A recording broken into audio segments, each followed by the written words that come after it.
ओम श्री परमात्मने नमः।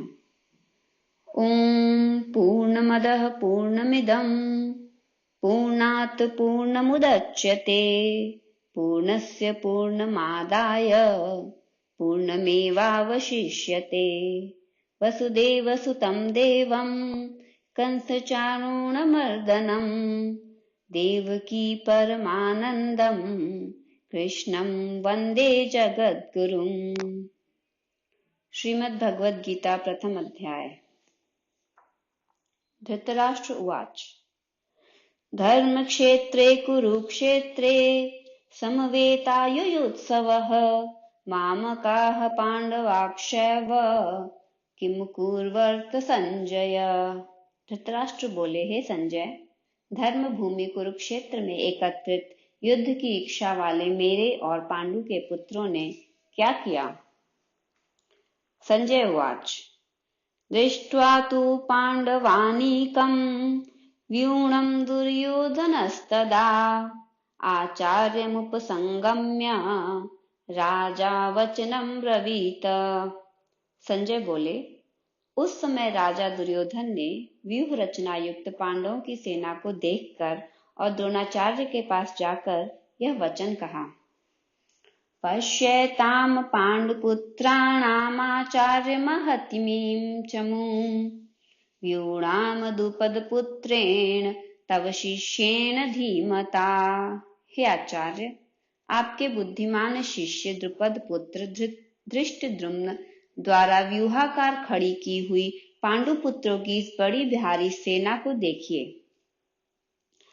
अत्र शूरा महेश्वासा भीमार्जुन समायुधि युयुधानो विराटश्च द्रुपदश्च महारथः धृष्टकेतुश्चेकिस्तानः काशीराजश्च वीर्यवान् पुरुजित्कुन्तिभोजश्च सैव्यश्च नरपुङ्गवः युधामन्युश्च विक्रान्त उत्तमौजाश्च वीर्यवान् सौभद्रो द्रौपदेयाश्च सर्व एव महारथाः।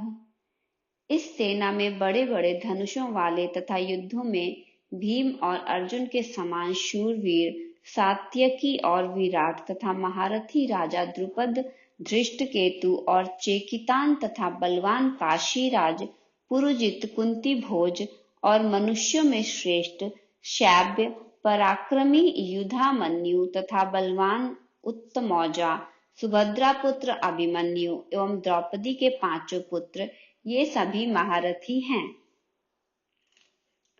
अस्माकं तु विशिष्टाये तान्निबोध द्विजोत्तमा नायकामं सैन्यस्य संज्ञार्थं तान् ब्रवीमि ते। हे ब्राह्मण श्रेष्ठ, अपने पक्ष में भी जो प्रधान हैं उनको आप समझ लीजिए। आपकी जानकारी के लिए मेरी सेना के जो सेनापति हैं उनको बतलाता हूँ। भवान् भीमश्च कर्णश्च कृपश्च समितिञ्जयः अश्वत्थामा विकर्णश्च सौमदत्तिस्तथैव च। आप द्रोणाचार्य और पितामह भीष्म तथा कर्ण और संग्राम विजयी कृपाचार्य तथा वैसे ही अश्वत्थामा, विकर्ण और सोमदत्त का पुत्र भूरिश्रवा। अन्ये च बहवः शूरा मदर्थे त्यक्तजीविताः नानाशस्त्रप्रहरणाः सर्वे युद्ध विशारदाः। और भी मेरे लिए जीवन की आशा त्याग देने वाले बहुत से शूरवीर अनेक प्रकार के शास्त्रास्त्रों से सुसज्जित और सब के सब युद्ध में चतुर हैं। अपर्याप्तं तदस्माकं बलं भीष्माभिरक्षितं पर्याप्तं त्विदमेताशं बलं भीमाभिरक्षितं। भीष्म पितामह द्वारा रक्षित हमारी वह सेना सब प्रकार से अजेय है और भीम द्वारा रक्षित इन लोगों की यह सेना जीतने में सुगम है। आयनेषु च सर्वेषु यथा भागमवस्थिताः भीष्ममेवाभिरक्षन्तु भवन्तः सर्व एव हि। इसलिए सब मोर्चों पर अपनी अपनी जगह स्थित रहते हुए आप लोग सभी निस्संदेह भीष्म पितामह की सब ओर से रक्षा करें। तस्य सजनयन हर्षं कुरु वृद्धः पितामहः सिंहनादं विनद्योच शंखं दद्म प्रतापवान। कौरवों में वृद्ध बड़े प्रतापी पितामह भीष्म ने उस दुर्योधन के हृदय में हर्ष उत्पन्न करते हुए उच्च स्वर से सिंह की दहाड़ के समान गरज कर शंख बजाया। ततः शंखाश्च भैर्यश्च प्रणवानक गोमुखाः सहसैवाभ्यहन्त्यन्त सशब्दस्तुमुलोऽभवत्। इसके पश्चात शंख और नगाड़े तथा ढोल मृदंग और नरसिंहे आदि बाजे एक साथ ही बज उठे। उनका वह शब्द बड़ा भयंकर हुआ। ततः श्वेतैर्हरैर्युक्ते महती स्यनंदने स्थितो माधवः पांडवश्चैव दिव्यो शंखो प्रदध्मतुः। इसके अनंतर सफेद घोड़ों से युक्त उत्तम रथ में बैठे हुए श्री कृष्ण महाराज और अर्जुन ने भी अलौकिक शंख बजाए। पांचजन्यम ऋषिकेशो देवदत्तम धनंजयः पौंड्रम दध्मो महाशंखम भीमकर्मावृकोदरः। श्री कृष्ण महाराज ने पांचजन्य नामक, अर्जुन ने देवदत्त नामक और भयानक कर्म वाले भीमसेन ने पौंड्रक नामक महाशंख बजाया। अनंत विजयम राजा कुंती पुत्रो युधिष्ठिरः नकुलः सहदेवश्च सुघोषमणिपुष्पको।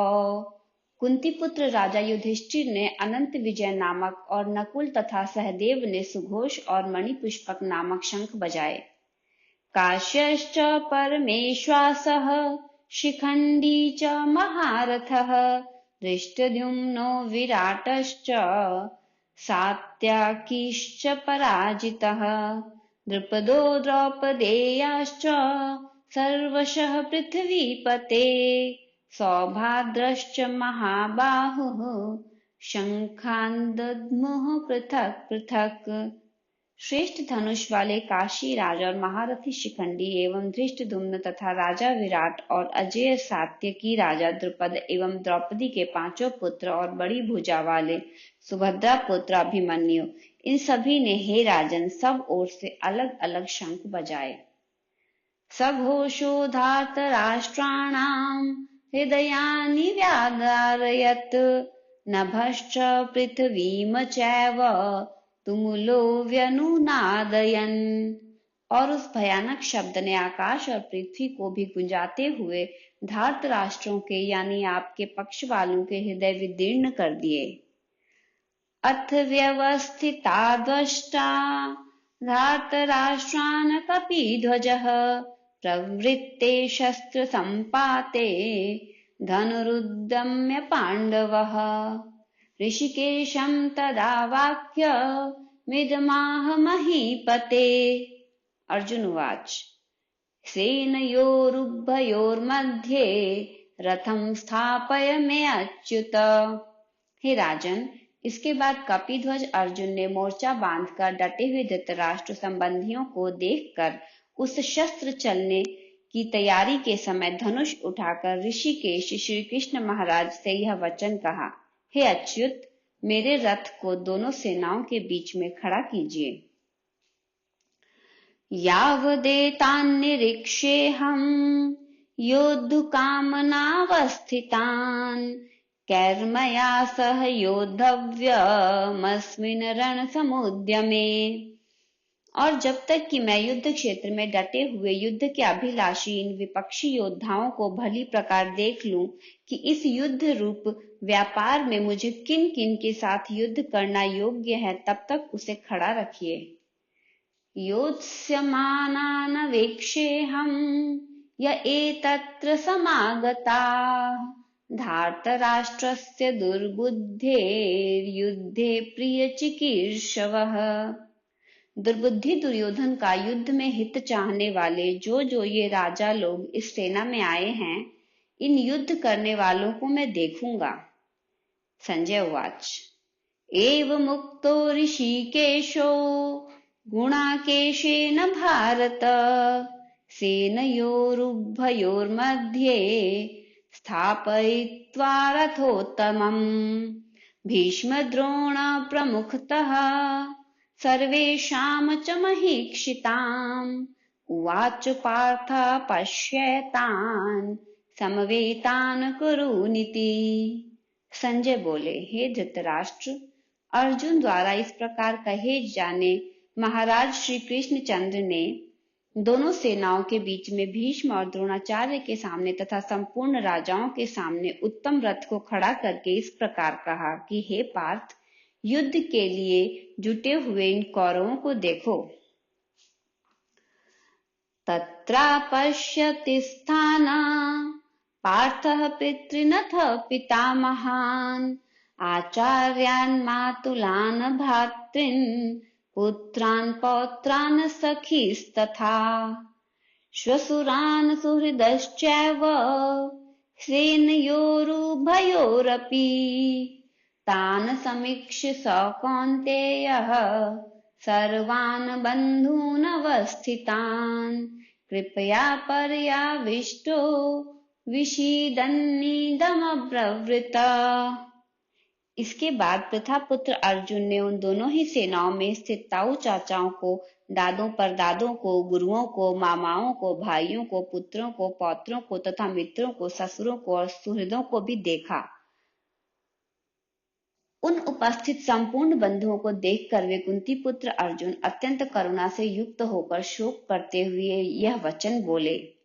अर्जुन उवाच दृष्टेमं स्वजनं कृष्ण युयुत्सुं समुपस्थितं सीदन्ति मम गात्राणि मुखं च परिशुष्यति वेपथुश्च शरीरे मे रोमहर्षश्च जायते। अर्जुन बोले, हे कृष्ण, युद्ध क्षेत्र में डटे हुए युद्ध के अभिलाषी इस स्वजन समुदाय को देखकर मेरे अंग शिथिल हुए जा रहे हैं और मुख सूखा जा रहा है तथा मेरे शरीर में कंपन एवं रोमांच हो रहा है। गांडीवं स्त्रसते हस्तात् त्वकश्चैव परिदह्यते न च शङ्कोम्य वस्थातुं भ्रमतीव च मे मनः। हाथ से गांडीव धनुष गिर रहा है और त्वचा भी बहुत जल रही है तथा मेरा मन भ्रमित सा हो रहा है, इसलिए मैं खड़ा रहने को भी समर्थ नहीं हूँ। निमित्तानि च पश्यामि विपरीतानि केशव न च श्रेयो अनुपश्यामि हत्वा सजनमाहवे। हे केशव, मैं लक्षणों को भी विपरीत ही देख रहा हूँ तथा युद्ध में स्वजन समुदाय को मारकर कल्याण भी नहीं देखता। न कांक्षे विजयं कृष्ण न च राज्यं सुखानि च किं नो राज्येन गोविंद किं भोगैर्जीवितेन वा। हे कृष्ण, मैं तो न विजय चाहता हूँ और न राज्य तथा सुख को ही नहीं चाहता। हे गोविंद, हमें ऐसे राज्य से क्या प्रयोजन अथवा ऐसे भोगों से और जीवन से भी क्या लाभ है। येषाम् अर्थे कांक्षितं नो राज्यं भोगाः सुखानि च त इमेव स्थिता युद्धे प्राणास्त्यक्ता धनानि च। हमें जिनके लिए राज्य भोग और सुखादि अभिष्ट हैं, वे ही ये सब धन और जीवन की आशा को त्याग कर युद्ध में खड़े हैं। आचार्याः पितरः पुत्रास्त तैव च पितामहाः मातुलाः श्वशुराः पौत्राः श्यालाः संबंधिनस्तथा। गुरुजन, ताऊ, चाचे, लड़के और उसी प्रकार दादे, मामे, ससुर, पौत्र, साले तथा और संबंधी लोग हैं। एतान् हन्तुमिच्छामि घ्नतोऽपि मधुसूदन अपि त्रैलोक्यराजस्य हेतोः किं नु मही कृते। हे मधुसूदन, मुझे मारने पर भी अथवा तीनों लोकों के राज्य के लिए भी मैं इन सबको मारना नहीं चाहता, फिर पृथ्वी के लिए तो कहना ही क्या। निहत्य धार्तराष्ट्रानः का प्रीतिः स्यात् जनार्दन पापमेवाश्रयेदस्मान् हत्वैतानाततायिनः। हे जनार्दन, धृतराष्ट्र के पुत्रों को मारकर हमें क्या प्रसन्नता होगी, इन आतताइयों को मारकर तो हमें पाप ही लगेगा।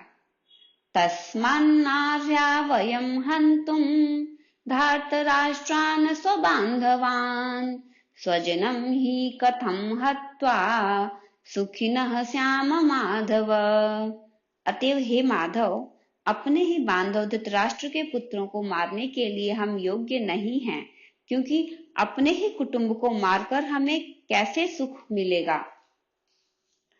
यद्यप्येते न पश्यन्ति लोभोपहत चेतसः कुलक्षयकृतं दोषं मित्रद्रोहे च पातकम् कथं न ज्ञेयमस्माभिः पापादस्मान्निवर्तितुम् कुलक्षयकृतं दोषं प्रपश्यद्भिर्जनार्दन।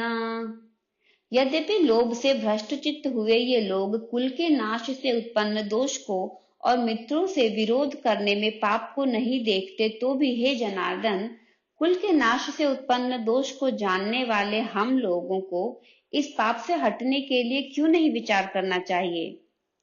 कुलक्षये प्रणश्यन्ति कुलधर्माः सनातनाः धर्मे नष्टे कुलं कृत्सन् मधर्मो अभिभवयुत। कुल के नाश से सनातन कुल धर्म नष्ट हो जाते हैं। धर्म के नाश हो जाने पर संपूर्ण कुल में पाप भी बहुत फैल जाता है।